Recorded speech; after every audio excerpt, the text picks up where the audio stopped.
नागरिकता संशोधन विधेयक आया है, इसको लेकर के क्या सोचते हैं आप और क्या है जानकारी आप और किस तरह से संशोधन हुआ है?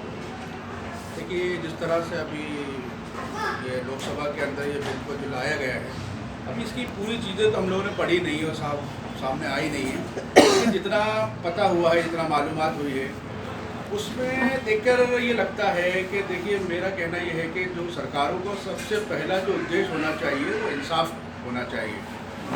सरकार का सबसे पहला काम होता है कि वो सभी धर्म के लोगों के बीच में, अपने नागरिकों के बीच में इंसाफ को कायम करे। लेकिन जब सरकारें ही धर्म के नाम पर नाइंसाफ़ी करेगी तो फिर इंसाफ कायम नहीं हो सकता है।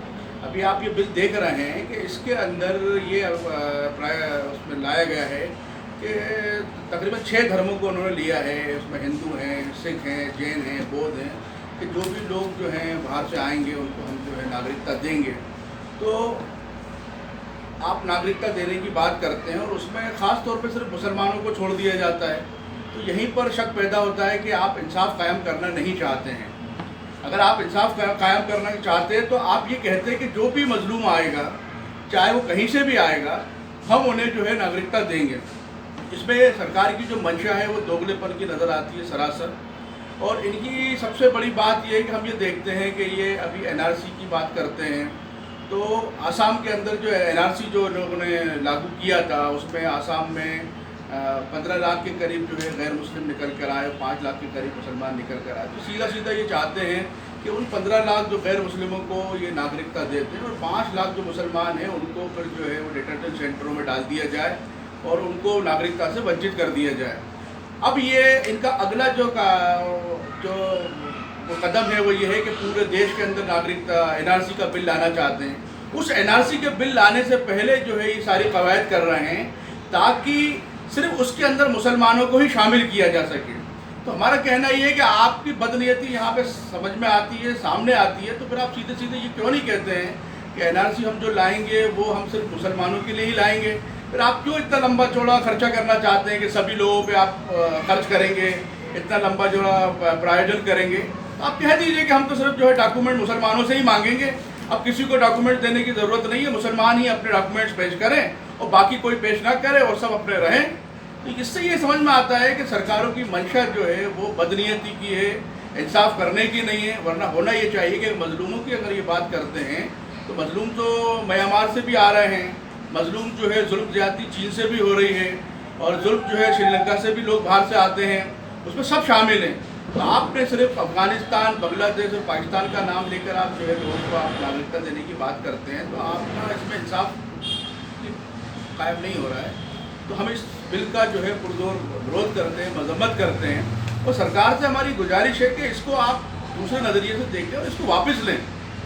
जमीयत उलमा हिंद की भी यही मांग है कि इस बिल का वो विरोध कर रही है और ये बिल जो है धर्म आधारित है, ये देश को बांटने वाला है और जो चीज़ें देश को बांटने वाली होंगी वो किसी के लिए भी अच्छी नहीं है। जब आप देश में सुरक्षा की बात करते हैं, न्याय की बात करते हैं, तो कैसे हो सकता है कि आप एक इतने बड़े तबके को जो है पूरी तरह से आप उसको नकार दें और फिर देश के अंदर आप ये चाहें कि देश तरक्की करे, देश बढ़े। तो ये किसी भी हालत में मुमकिन नहीं है कि आप इतने बड़े तबके को हर चीज़ से आप महरूम करते चले जाएं, उनको सेकेंडरी उसमें लेवल पे डालते चले जाएं और आप फिर तरक्की की बात करें।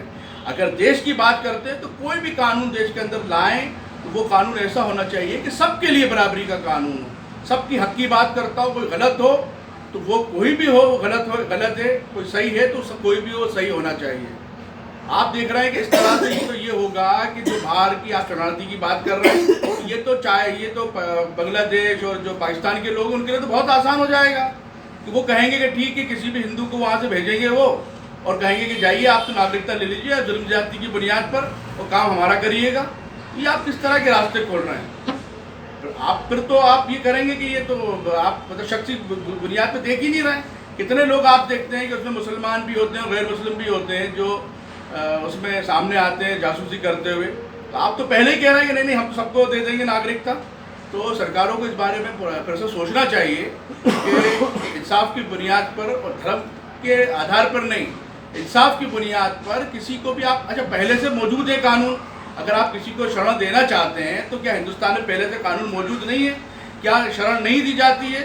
पहले से मौजूद कानून में शरण दी जाती है, तो अब इस नए कानून की ज़रूरत क्या है? क्योंकि आपकी बदनीयती है, आप एनआरसी को लाना चाहते हैं, उस एनआरसी को आप जो है सिर्फ मुसलमानों को पर ही लागू करना चाहते हैं, इसलिए आप जो है ये सब चीज़ें कर रहे हैं और सरकार को इसके बारे में गंभीरता से सोचना चाहिए।